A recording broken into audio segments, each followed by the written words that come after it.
বরগুনা আইনজীবী সমিতির নির্বাচন নিয়ে উত্তাপ ছড়িয়ে পড়েছে আওয়ামী লীগ ও বিএনপিপন্থী আইনজীবীদের মধ্যে। নির্বাচন বাতিলের দাবি তুলে জাতীয়তাবাদী আইনজীবী ফোরামের সদস্যরা বিক্ষোভ মিছিল ও স্মারকলিপি প্রদান করেছেন জেলা প্রশাসক বরাবর।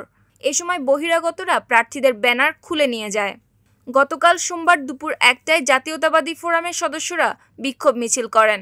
জেলা প্রশাসক কার্যালয়ের সামনে থেকে আদালত চত্বর প্রদক্ষিণ করে আইনজীবী সমিতির সামনে এসে সমাবেশে যোগ দেন তারা। সমাবেশে বক্তারা বলেন, ৫ আগস্ট গণ আন্দোলনের মাধ্যমে খুনি ও ফ্যাসিস্ট হাসিনা সরকারের পতন ঘটেছে। তারা বরগুনা আইনজীবীদের একত্রিত করে নতুন বাংলাদেশ গড়ার প্রতিশ্রুতি দেন। বক্তারা অভিযোগ করেন, ১১ এপ্রিল অনুষ্ঠিত হতে যাওয়া জেলা আইনজীবী সমিতির নির্বাচন একটি প্রহসন হতে যাচ্ছে এবং বর্তমান নির্বাচন কমিশনের বেশিরভাগ সদস্য হাসিনা সরকারের সমর্থিত।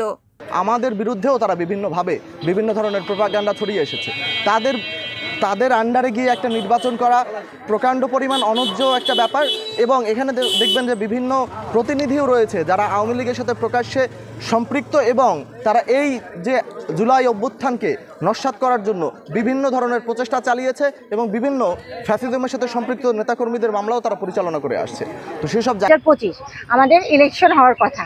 তা আমাদের এই ইলেকশনে যে ইলেকশন কমিশন আছেন, ইলেকশন কমিশনে ৫ জন সদস্য, তার একজন শুধু হলো ফ্যাসিস্টের বাইরে, সে নিরপেক্ষ একজন, আর ৪ জন হলো ফ্যাসিস্ট। তো প্রথম থেকে বলা হচ্ছিল যে ফ্যাসিস্টের আন্ডারে ইলেকশনে।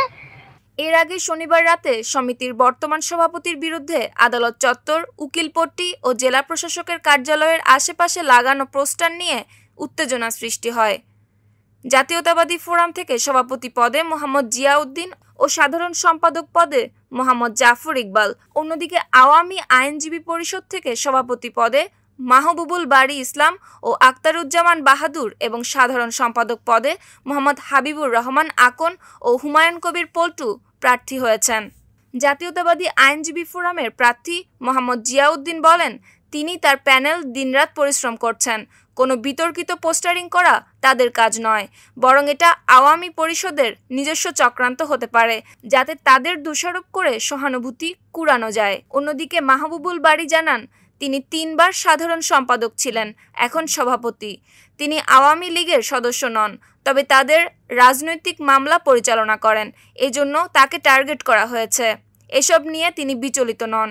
ভোট হলে বোঝা যাবে ভোটাররা কি চায়। জেলা প্রশাসক মোহাম্মদ শফিউল আলম জানিয়েছেন, স্মারকলিপি গ্রহণ করা হয়েছে এবং নির্বাচন কমিশনের সঙ্গে আলোচনা করে প্রয়োজনীয় সিদ্ধান্ত গ্রহণ করা হবে।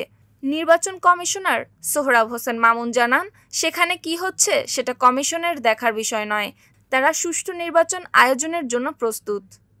নিউজ ডেস্ক, সুপ্তি রায়, ভোরের আকাশ।